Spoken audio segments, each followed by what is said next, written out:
Hola, buenas tardes. Mi nombre es Josefina Romo. Yo soy una integradora y jefe de operaciones de ICC, Integrated Community Collaborative, y al día de hoy vengo a hablarles del proceso que me tocó vivir a mí con el diagnóstico de mi hijo. Yo tengo un hijo de 17 años con un diagnóstico de autismo. A mí lo que me tocó vivir fue que desde pequeñito yo me pude dar cuenta que había varias cosas que no iban bien con él y a pesar de múltiples intentos que hice yo con el pediatra de él, el pediatra me dijo que todo estaba bien, que yo estaba equivocada, que como era mamá primeriza, pues que en realidad pudiera estar exagerando los síntomas o cualquier cosa que yo estaba pensando que pasaba con mi hijo. Cuando mi hijo cumplió un año, él nunca aprendió a tomar el biberón, el bote o cualquier vasito, él no lo podía tomar y no hablaba. Entonces empezó a caminar como al año 2 meses y después yo seguía insistiendo con el pediatra que el niño no hacía ciertas cosas que se supone tenía que hacer para su edad y de igual manera el pediatra siempre me dijo que no había ningún problema. Cuando el niño tenía 2 años, él paró completamente de hablar y a pesar de que había aprendido varias palabras conmigo, después ya no las repetía. Entonces, cuando cumplió, pasados los 2 años, él empezó a tener ecolalia. Todo lo que nosotros le decíamos, él lo repetía exactamente igual. Entonces, nosotros, pues, pensábamos que no escuchaba o pensábamos que tenía otro tipo de problemas, pero igual, el pediatra siempre decía, mamá, tú estás exagerando, tu hijo no tiene nada. Entonces, cuando mi hijo cumplió 3 años, una amiga mía me dijo, ¿sabes qué? Ve con el distrito escolar. Si tu niño tiene problemas de lenguaje, el distrito escolar te puede ayudar. Para eso mi hijo todavía no se entrenaba para usar el baño, todavía no hacía muchas cosas que se supone ya tenía que haber aprendido para su edad. Y yo le preguntaba a mi familia y amigos y siempre me decían, no, es que cada niño crece diferente, no te desesperes, él aprenderá cuando tenga que aprender, él estará listo cuando él esté listo, no lo presiones. Y cuando yo fui al distrito escolar que le correspondía a mi hijo, yo les dije que él tenía problemas de lenguaje, entonces ellos le hicieron una evaluación y encontraron que él tenía problemas de lenguaje y empezaron a darle terapia en la escuela. Eso fue aproximadamente como 6 meses y entonces después de 6 meses me mandaron unas hojitas para decirme que querían hacerle unas evaluaciones a mi hijo. Él tenía 3 años y medio más o menos, que le querían hacer unas evaluaciones a mi hijo y que tenía que firmarlas, pero como yo no entendía mucho el proceso, pues yo firmé. Le hicieron las evaluaciones a mi hijo y nos mandaron llamar para una junta para determinar qué era lo que ellos habían encontrado con las evaluaciones. Ahí fue cuando nos dijeron a nosotros que nuestro hijo tenía una discapacidad de habla y lenguaje y que tenía autismo. Y la discapacidad de habla y lenguaje se representaba en su caso con la ecolalia. Él no tenía la capacidad de hablar por sí mismo, sino que todo lo que él escuchaba de los demás lo repetía y siempre hablaba en tercera persona. Entonces, él empezó con esa reunión que nosotros tuvimos, que ahora sé, después de mucho tiempo supe que se llamaba IEP. Entonces, empezaron ellos a crear programas. Yo era nueva en este país, no tenía ninguna experiencia, mi esposo pues tampoco, entonces nosotros aceptábamos lo que nos daba la escuela. El niño empezó a recibir clases de educación especial, nosotros pensábamos que estaba bien, recuerdo que su primera maestra muy buena, él aprendió muchísimo y avanzó en su lenguaje, la ecolalia todavía existía, pero ya empezó a desarrollar su lenguaje de mejor manera. Cuando él entró al kindergarten, desafortunadamente le tocó una maestra un poco desagradable y también el distrito escolar no nos ayudaba. Por todo esto, ahora me doy cuenta de los errores que cometimos nosotros como padres y también las violaciones que cometían en las escuelas, porque recuerdo perfecto que a nuestros hijos los tenían aislados del resto de la escuela, a ellos no les permitían participar en ninguna actividad dentro de la escuela, comían dentro de su salón de clases o en su grupito, pero no les permitían interactuar con otros niños típicos o neurotípicos, ¿verdad? Entonces, ah, yo me daba cuenta porque otras mamás que conocía tenían a sus hijos en escuela, en clase regular, en la misma escuela. Me daba cuenta que tenían eventos y a nosotros no nos invitaban. Entonces, yo fui a hablar con la maestra de mi hijo y le dije que por qué mi hijo no participaba, que a lo mejor podía hacer, participar en un festival de la escuela o alguna cosa así. Y ella nos dijo, a otra mamá y a mí, que nuestros hijos no les permitían participar porque no se sabían comportar y que lo mejor era mantenerlos en la clase de educación especial. Entonces, no, eso a mí me dolió, me molestó muchísimo y dije, eso no va a pasar, aquí están discriminando a mi hijo, lo están segregando y eso no va a pasar. Y ahí fue donde empezó realmente mi abogacía, porque eh, ahí fue donde yo me di cuenta de que si yo no hacía nada por mi hijo, entonces no iba a pasar nada, no íbamos a avanzar.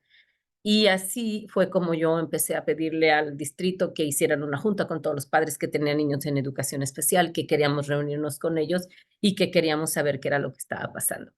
Entonces, desafortunadamente, contamos con muchos problemas los padres, especialmente los latinos, desafortunadamente, como no conocemos el sistema, lo que nos dicen es lo que aceptamos. No es porque seamos ignorantes, es porque no sabemos cómo funciona. A veces venimos de nuestros países de origen y no sabemos cómo funciona el sistema. Entonces, somos muy agradecidos. Desafortunadamente, nuestros países no nos dan nada. Entonces, cuando venimos a un país donde nos ofrecen un poquito más, somos agradecidos.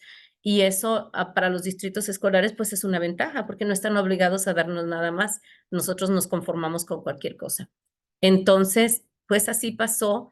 Ya hicimos una junta con el superintendente de la escuela, pero oh sorpresa, solamente llegamos 3 padres. A pesar de que hicimos mucha publicidad y tratamos de invitar a todos los padres que tenían niños en educación especial, pues desafortunadamente ningún padre se presentó, más que 3 padres que eran los con los que yo me había unido para pelear por los derechos de nuestros hijos. Eso, entonces, pues el superintendente dijo, yo estoy haciendo mi mejor esfuerzo, pero aquí no está pasando nada.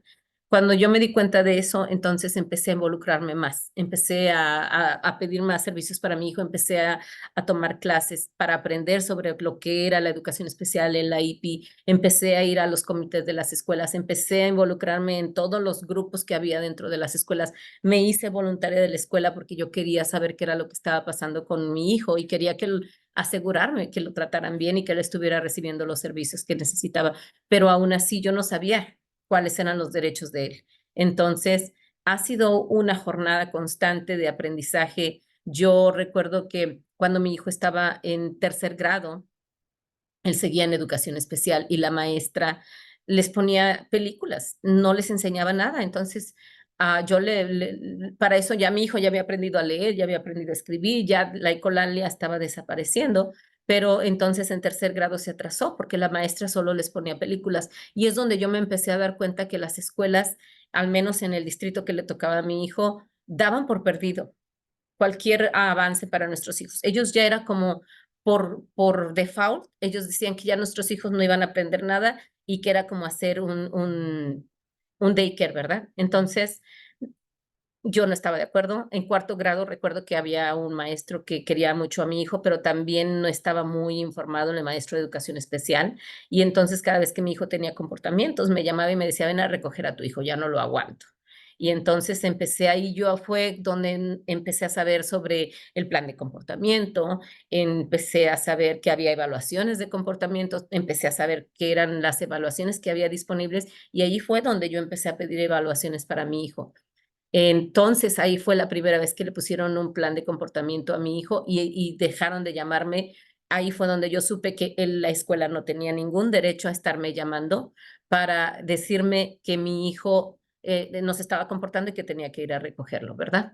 Entonces, desafortunadamente, todavía faltaba mucho camino por recorrer. El maestro me había recomendado que pidiera un asistente para mi hijo 1 a 1 para que estuviera con él, pero el distrito escolar no lo quiso cubrir. Entonces, eso fue una lucha constante. Cuando él entró a 5er grado, el maestro tampoco no era nada bueno, pero lo peor que llegó a suceder fue cuando mi hijo estuvo en 6er grado, porque la maestra de 6er grado ni siquiera había leído el IP, ni siquiera se había involucrado con las necesidades de mi hijo. Ella trataba a mi hijo como si no tuviera remedio, como si mi hijo nunca fuera a aprender.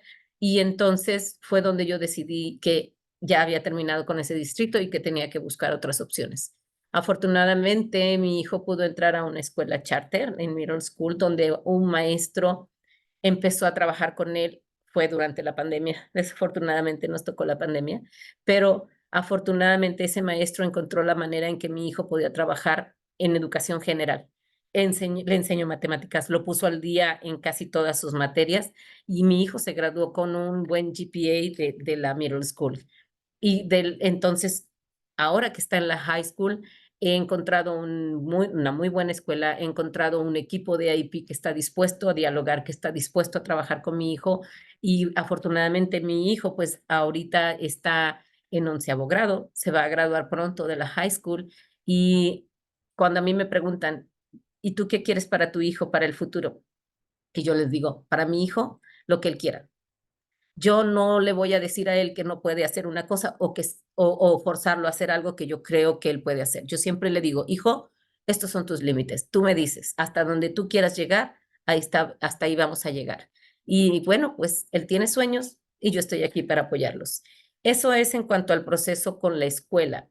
Cuando a nosotros nos dan el diagnóstico, afortunadamente, mi esposo y yo, bueno, considero que somos personas fuertes. Fue duro, un diagnóstico en el que te dicen que lo que tú estabas esperando no es y que ahora te toca luchar por los derechos de tu hijo y que ahora te toca buscar recursos para ellos. Pues es un diagnóstico que te mueve totalmente tu mundo, pero también cuando a mí me preguntan cómo pude yo superar el duelo de mi hijo. Y a mí me dicen el diagnóstico en un octubre del 2020, del 2010, me dan el diagnóstico de mi hijo. Mi esposo y yo, pues obviamente lloramos porque no era algo que estábamos esperando, pero al día siguiente dejamos de llorar y empezamos a buscar la ayuda para nuestro hijo.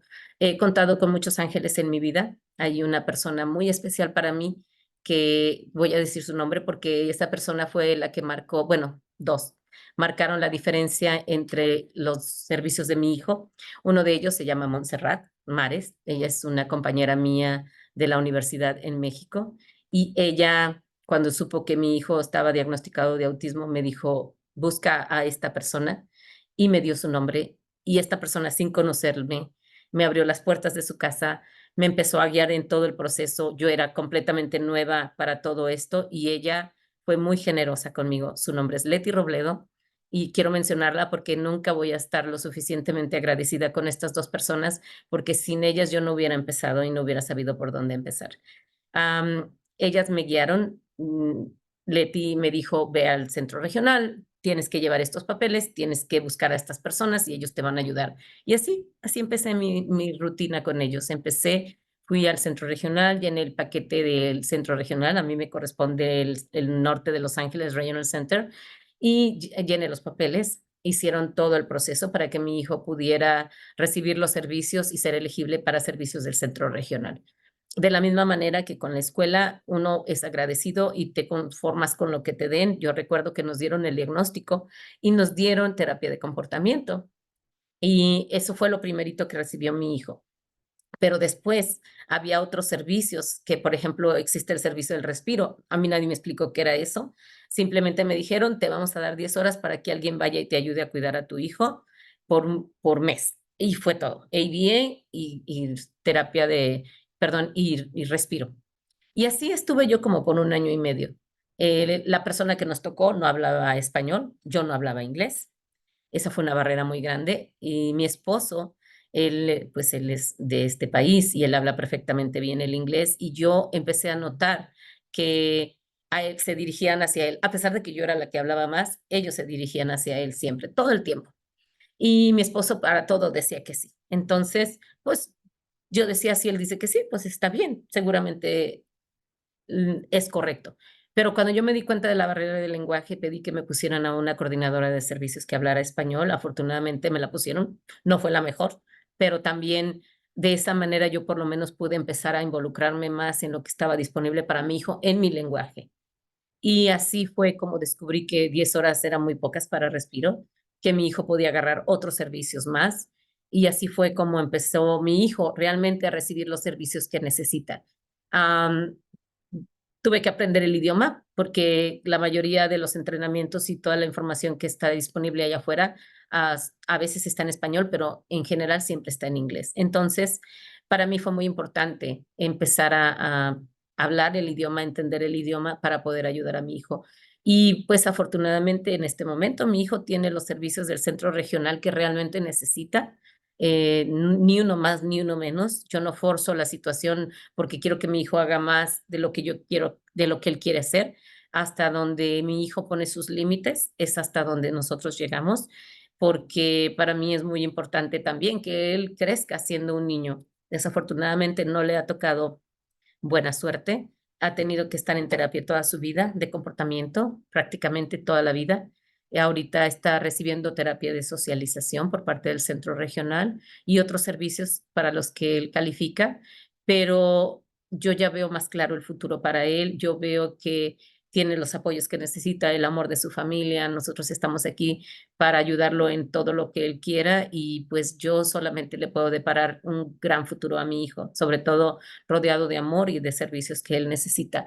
Para mí ha sido muy importante, yo cuando hablo con los directores de las escuelas de mis hijos o de mi hijo especialmente, porque mi hija, gracias a Dios, ella no ha necesitado tanto apoyo como mi hijo y ella es muy autosuficiente, aunque siempre estoy para ella, pero ella y mi esposo y yo siempre estamos para nuestro hijo, para mi hijo y para su hermano.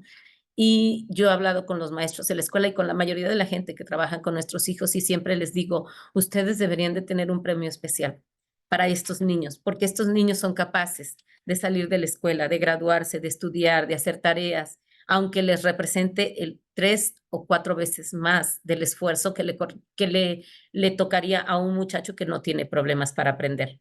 Entonces, nuestros hijos merecen todos los triunfos del mundo porque ellos se esfuerzan muchísimo más que cualquier otro niño. Entonces, para mí, el premio más grande es para mi hijo porque lo veo esforzarse todos los días, porque veo su felicidad, porque veo lo que le cuesta también controlar sus propias emociones y sus comportamientos, pero se esfuerza día a día y gracias a Dios se ha estado convirtiendo o se ha convertido en un gran ser humano para la sociedad, porque un gran ser humano siempre ha sido, pero ha ido creciendo en muchas maneras y afortunadamente sé que va a salir adelante y que tiene todo el apoyo de la gente que lo ama y también de las organizaciones y las agencias que les corresponde proporcionarle los servicios. Mi hijo es maravilloso, es un hermoso ser humano con grandes sentimientos, muy inteligente, que aprende a su capacidad, pero hace todo lo mejor que puede, se esfuerza todos los días lo mejor que puede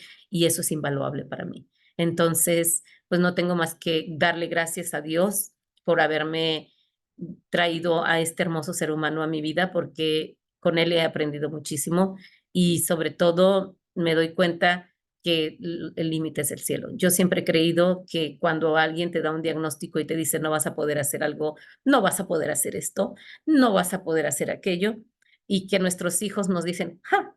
Que no voy a poder hacer qué, que no, nunca voy a hablar sin repetir, como mi hijo que tenía colalia, que nunca me voy a graduar de la high school, que nunca voy a aprender.